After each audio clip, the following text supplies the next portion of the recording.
एक बादशाह और गूंगे फकीर में गहरी मित्रता थी। बादशाह फकीर से अपनी दिल की हर बात कहता और फकीर मुस्कुराते हुए सुनता। बादशाह को उसका साथ इतना भाने लगा कि उसने उसकी रहने की व्यवस्था अपने महल में करवा दी थी। फकीर राजा के साथ महल में रहने लगा। समय गुजरता गया और राजा का उसके प्रति प्रेम बढ़ता गया। एक दिन बादशाह अपने काफिले के साथ राज्य भ्रमण पर निकला।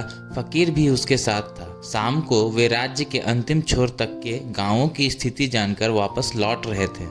रास्ते में घना जंगल पड़ा। बादशाह का काफिला रास्ता भटक गया। बादशाह ने अपने सारे सैनिकों को रास्ता ढूंढने के लिए चारों दिशाओं में भेज दिया और खुद फकीर के साथ एक पेड़ के नीचे सुस्ताने लगा। उसी पेड़ पर एक फल लगा हुआ था। बादशाह और फकीर दोनों भूखे थे। बादशाह ने पेड़ पर चढ़कर फल तोड़ लिया और उसके 6 टुकड़े कर दिए, 3 अपने लिए, 3 फकीर के लिए। अपनी आदत के अनुसार उसने पहला टुकड़ा फकीर को दिया। फकीर फल खाकर मुस्कुराया और अपना हाथ आगे बढ़ा दिया। बादशाह ने दूसरा टुकड़ा भी फकीर को दिया।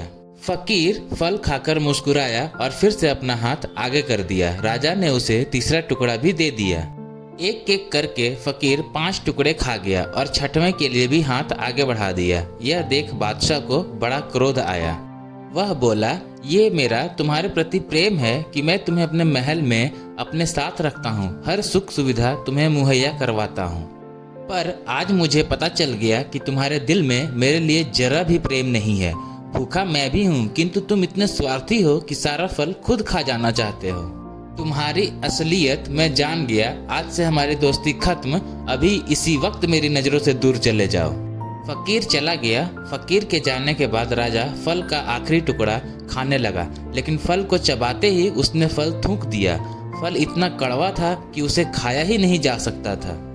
राजा को समझ आ गया कि फकीर क्यों सारे टुकड़े मांगकर खा जाना चाहता था, और यह भी कि उसका प्रेम कितना गहरा था।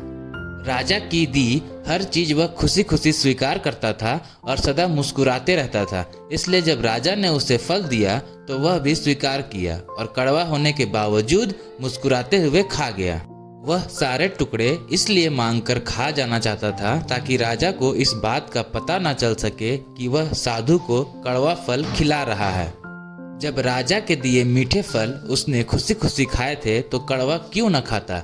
यह बात समझ में आने पर बादशाह पछताने लगा, मगर अब देर हो चुकी थी। अपने संदेह के कारण वह अपना परम मित्र खो चुका था। कहानी से सीख, दोस्तों, सच्चा दोस्त कभी आपका बुरा नहीं चाहेगा। वह आपको रोकेगा भी तो आपके भले के लिए। सच्ची दोस्ती हमेशा सहेज कर रखें। दोस्ती के फल में संदेह का कीड़ा लग जाए तो उसे खराब होते देर नहीं लगती। इसलिए जब भी दोस्ती करें भरोसे की नींव पर करें।